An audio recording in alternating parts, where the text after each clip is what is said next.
When I was 27 years old, I left a very demanding job in management consulting for a job that was even more demanding, teaching. I went to teach 7th graders math in the New York City public schools. And like any teacher, I made quizzes and tests. I gave out homework assignments. When the work came back, I calculated grades. What struck me was that IQ was not the only difference between my best and my worst student. Some of my strongest performers did not have star spirit IQ scores. Some of my smartest kids weren't doing so well. And that got me thinking. A kind of things you need to learn in 7th grade maths. Sure, they're hard. Ratios, decimals, the area of parallelogram. But these concepts are not impossible. And I was firmly convinced that every one of my students could learn the material if they work hard and long enough. After several more years teaching, I came to the conclusion that what we need in education is much better understanding of student and learning from motivational perspective, from a psychological perspective. In education, the one thing we know how to measure best is IQ.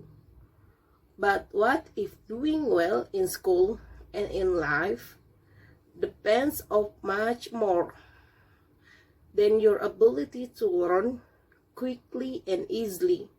So I left the classroom. When I went to grad school to become a psychology, I started studying kids and adults in all kinds of super challenging settings. And in every study, my question was, who is successful here and why? My research team and I went to West Point Military Academy. We tried to protect and cadets who stay in military training and which would drop out. We went to the National Spelling Bee.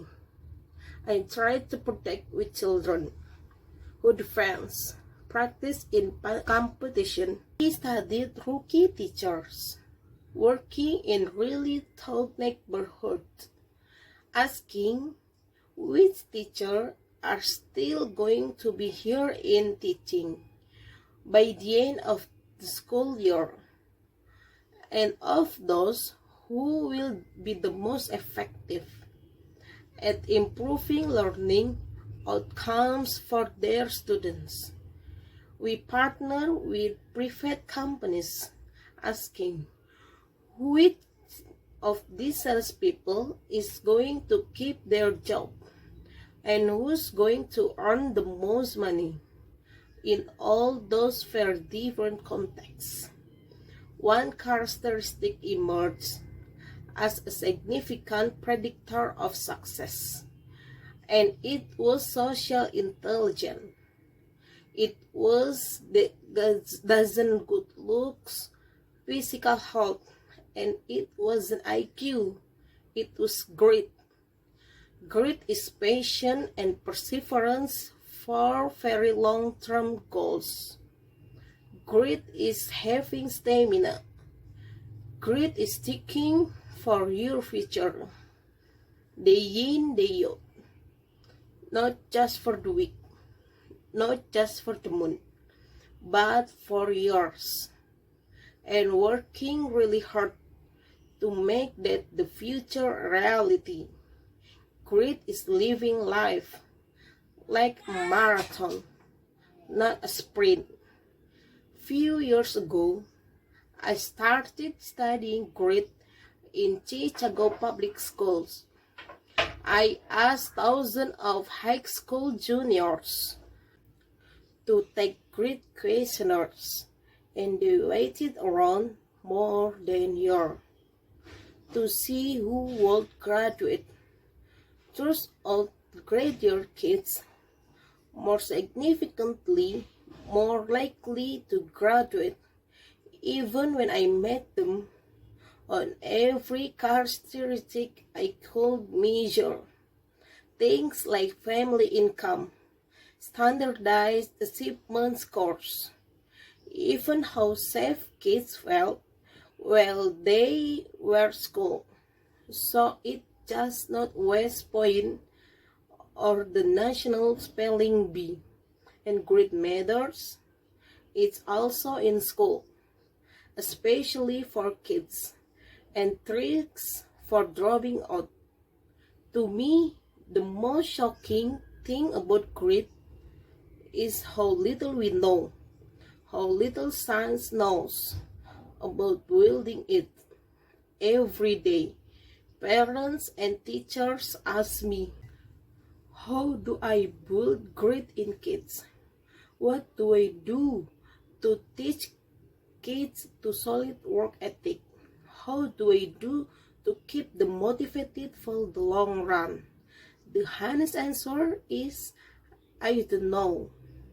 What do I do know is talent doesn't make you gritty, or that so is very clearly that there are many talented individuals who simply do not follow through on their commitments. In fact, in our data, grit is usually unrelated and even firstly related to measure of talent. So far, the best idea I have heard about building grit in kids is something called growth mindset. This is an idea developed at Stanford University by Carol Dweck, and it is the belief that ability to learn is not fixed, that it can change with your effort.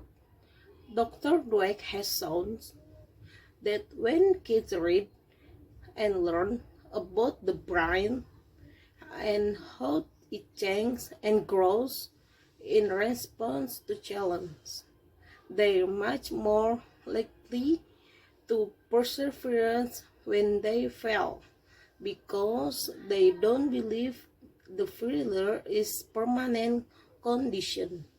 So growth mindset is a great idea for building grit, but we need more, and that's where I'm going. I am to end my remarks because that's where we are. That's the work stands before us. We need to take our best ideas, our strongest intuitions, and we need to test them. We need to measure whether we have been successful, and we have to be willing to fail, to be wrong, to start over again with lesson learned. In other words, we need to be greedy about getting our kids greedier.